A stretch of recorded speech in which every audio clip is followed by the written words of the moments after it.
Netflix's reality series, My Unorthodox Life, follows Julia Haart and her family as she processes her new life. She is the successful chief executive of a leading fashion talent agency with surprising origins. Julia spent the vast majority of her life in a strict Orthodox Jewish community before she left to find success. It is rare for a reality series premise to be this divisive, with some praising the show and others condemning it as an anti-orthodox smear campaign.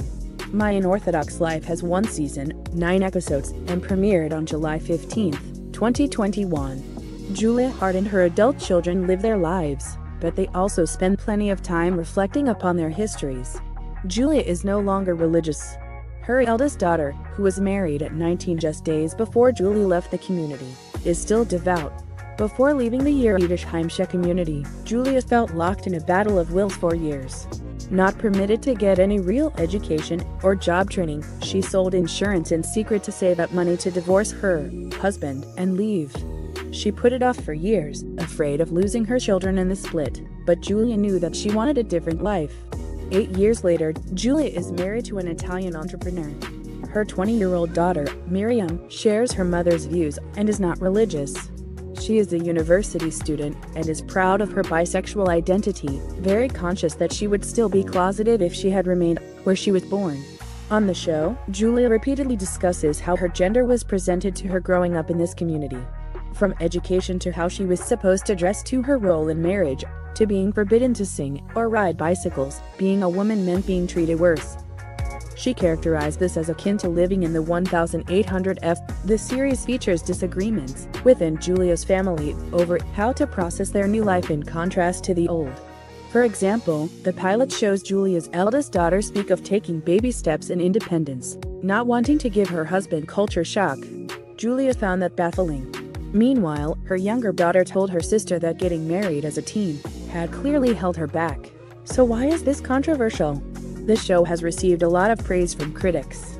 However, some strongly worded criticisms have described the series as vapid and even as dangerous. This is a complicated topic, with passionate voices on both sides. Alison Josephs is the creator of Jew in the City and recently spoke to TMZ about her concerns. I think that everybody should be allowed to tell their story, but their story should be based on truth, she stated.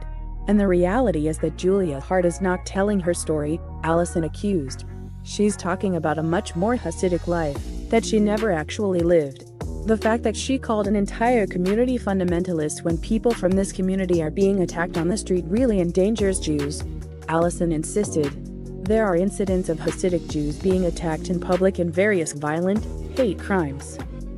And, she continued, we really hope that Netflix and all of Hollywood will do better.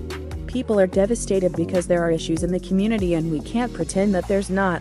Alison acknowledged, that's something that we have to admit to fix, but to make it seem like these negative stories over and over and over again is all that exists, she lamented. Alison expressed that, in her view, we never get any positive stories. I believe she is a hurting person and I have compassion for her pain, Alison said of Julia's struggle. But I don't believe that the Orthodox community is to blame for what she's hurting for, she added. Clearly, Julia sees this matter very differently. On the one hand, it is absolutely true that anti-Semitism is a horror that is on the rise. Many major conspiracy theories, particularly those that are especially outlandish, have strongly anti-Semitic roots. Canon is an excellent example of brain-rotted subset of dangerous extremists who essentially believe that a cabal performs blood libel with a few modern twists. There is more to anti-Semitism than dog whistles and conspiracy theories.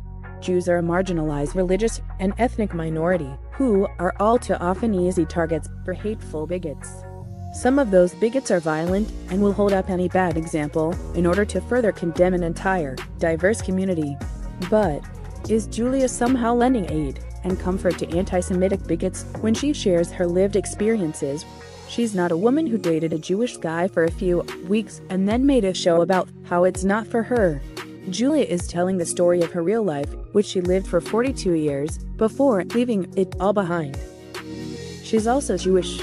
Unlike her eldest, she is no longer religious, but that does not change her ethnicity or her background.